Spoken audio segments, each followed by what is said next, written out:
I'm Easy Rider and welcome to Toku Time, where violence is a good thing.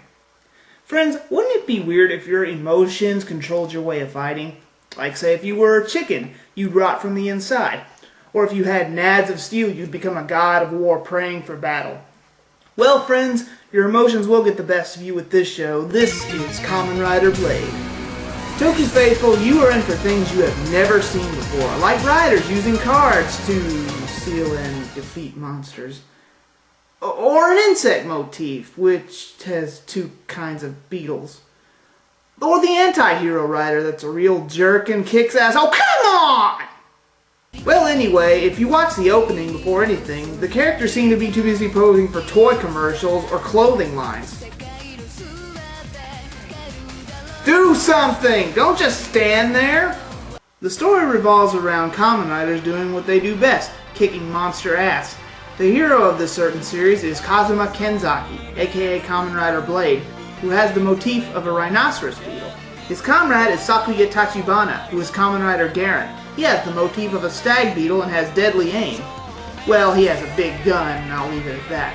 He is category Ace of Diamonds. These two work for the organization Board, whose mission is to seal the undead monsters that someone carelessly set free.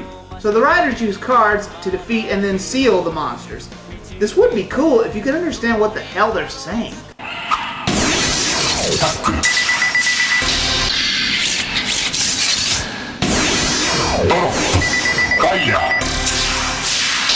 Legend has it the undead were sealed 10,000 years ago in a great war by the victorious race, human. So humans were allowed to reign over the world. So it wasn't God or evolution that created man, it was a war. Yes. That's their story and they're sticking to it. Anyway, Kenzaki saves a reporter named Kotaro, who is a big fan of Kamen Riders and wants the inside story. 鎧の男が未知の生命体と激しいバトルを繰り広げているという都市伝説。仮面ライダーと呼称されるその類の話は。 Kenzaki refuses at first, but ends up moving in with him after being evicted from his pad. How convenient for the plot. By the way, did I mention this guy likes milk a lot? It seems he can't go one single episode without chugging the stuff. Milk. It does a supporting character's body good. Kotaro is also with his sister Haruka and niece Amane. A stranger also freeloads there in the house/coffee shop. Hajime. Long jacket, keeps to himself, probably a jerk to other people. Fellow viewers, we have our anti-hero for the show. After Board headquarters is attacked by an undead, Kenzaki joins the female techie Hirose, who tracks the undead on her laptop. Once one is spotted, Kenzaki becomes Blade and goes to seal it. Tachibana goes MIA and is suspected of killing the chief. A new rider shows up to defeat the undead as well, but he is not like any other rider ever seen before. He is way cooler than the main rider. Kamen Rider Chalice is category Ace of Hearts and has a mantis motif. Does that kind of make him like Zorak? Would you feel better if I jabbed you in the eye? No, I feel okay. How about a headbutt? Chalice by far has the coolest weapon, a bow and arrow that doubles as a blade. Can't decide between long range or short range? Split the difference. Blade asks this reclusive rider to join forces with him, and big surprise, they start fighting. Big shock, Chalice turns out to be Hajime. Surprised? Unfortunately though, it seems he's really bad about keeping his secret identity. I'm not a rider. さっきのライダー。君がアマネちゃんのために交代を。知りません。何の話です？ I'm not a rider. 誰にだって触れられたくないことがある。忘れるんだな。 Well, I beat the monster down with my Chalice arrow and seal it in a card, but I'm not a rider. Eventually, Tachibana returns, but he will not fight the undead for fear that the rider system kills you. He instead spends time with his girlfriend, Sayoko. The chief returns from hiding to reveal that Garen has the disease all inside of his head. It's his fear that's killing him. 恐怖心が心の根底にある場合、適合のレベルによってそれが脳の一部で増幅して破滅のイメージを心に植え付けることがある。そのことが心臓や他の臓器に影響を与えてるんだ。Now, where have we heard that before? You must first face your fears. if you are to conquer them. A high-level undead named Isaka, who can pose as a human, cures Tachibana by giving him mineral baths? Yes, Mr. Tachibana, we have you scheduled for a mineral bath with seaweed at 1:30. Actually, these baths contain small plants that can latch on and allow Tachibana to fight without being afraid. But they also allow Isaka to control Tachibana and make him work for the undead. You may be asking yourself, what's our hero Kenzaki doing while this is all going on? Training montage.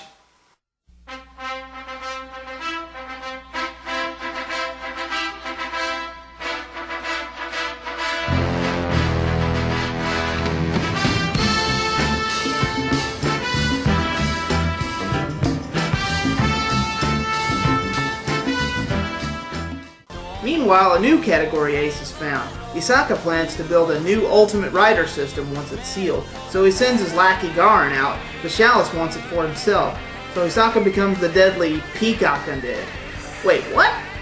Anyway, Garen and Big Bird beat down Chalice and leave him for dead, but... He's... I don't know what he is. He's undead, but he looks like a human, but he's a rider, but he's an undead, but he's a...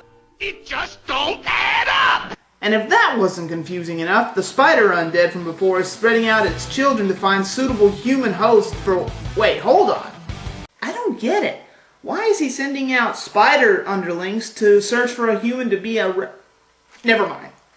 They find their way to a young boy who looks like a mini Yao Ming named Mutsuki. Turns out these spiders give him enhanced abilities. Usually this would be the part where I make a Spider-Man reference, but after what Disney did and they bought Marvel out, I'm not doing it. No. Spider-Man does whatever a spider can. Spins a web any size. Hey! No Marvel hero jokes. Now, Sayoko discovers the weeds on Tachibana and discover their purposes, but she is cast aside by him and then attacked by Isaka for trying to sway him back. Garen finally seals Spider Undead but refuses to hand it over, but that proves to be fatal. Literally.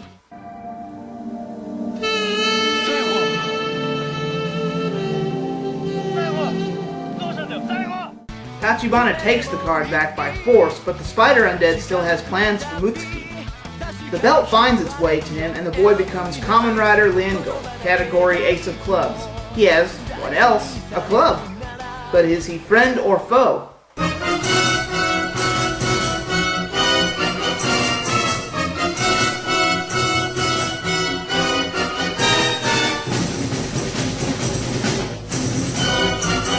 Well, ask a stupid question.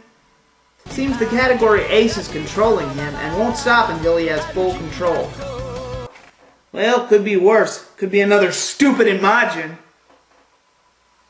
Tachibana thinks he can train the boy to stay in charge, but that doesn't work. Mutsuki tries to ditch the belt, and that doesn't work. Hajime tries to beat him in battle, and, well, you get the idea. His girlfriend begins worrying about him as well. When did this become an after-school special?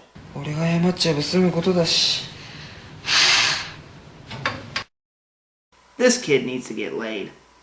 If he wasn't bad enough, then the stronger undead begin crawling out of the woodwork. Jack, Queen, and King undead all start showing up disguised as humans to challenge our heroes. Luckily, the chief sends Kenzaki and Tachibana new rouse absorbers that give them the ability to use Jack form. It gives them golden armor and wings, and that's about it. These stronger undead all start calling Hajime the Joker. Alright, if it's not Marvel, I'll let it pass, get it over with. Sticks the blade in my mouth. Let's put a smile on that face. And... why so serious? Turns out the Joker is the 53rd undead. Oh, I get it. Joker and a deck of cards, the 53rd card out of none that don't belong. It's kind of clever. They say he only seals undead to become the top dog and not to save people. Hajime is actually using the card to assume a human form and has been all along. The sealed human undead, the victor of the last great battle. But when he is separated from these cards, he becomes like his true Joker form. After sealing the Spade King, Kenzaki gets a new form. Behold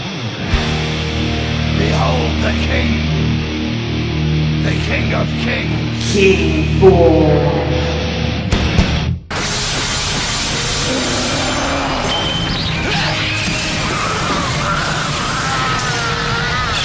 The new form gives him a new ass-kicking power, but there is a downside to it. This power drives the Joker and Hajime to come out and play. Kenzaki, being the ultimate Boy Scout, recovers all the heart cards and returns them to Hajime. Heart cards? I know the heart of the cards will guide me. Whatever. Anyway, this new form also warps Kenzaki's mind, so every time he uses it, he risks becoming a Joker. Mitsuki struggles to free himself from the Spider Undead after being poisoned, and with a little help from the others, eventually does. Eventually, the four riders team up to stop the board chairman, who is behind this all along. The great battle ends when the last king is sealed and the Joker is declared the winner. An army of undead appear and only Kenzaki can stop it. A battle which only one of them will survive. Who wins in the end? I'm not going to spoil it for you. No, you go find out for yourself. You go watch it for yourself. Go watch and see how Kenzaki becomes a Joker and lives worlds apart from Hajime, who can live a normal life with Amane and be happy until the very end. Well, at the end of every show, gotta give my pros and cons. The uses of cards may have been done over and over and over again, but it's pretty cool how they combine powers, even using them with their vehicles. Now that is pretty awesome. The reason for releasing the undead was it's not as sinister as you would think. It's actually rather sympathetic. Hajime's path of redemption is actually pretty interesting despite him being emo and overplayed at times. Say what you want about Hajime, but Chalice is pretty freaking cool. The whole story around Mitsuki being controlled by a spider undead moves at a snail's pace. Even though he is saved at the end, the show is almost over by then. The bulk of the episodes deal with riders turning from good to bad and vice versa. It gets confusing fast. Who's good? Who's bad? Make up your mind.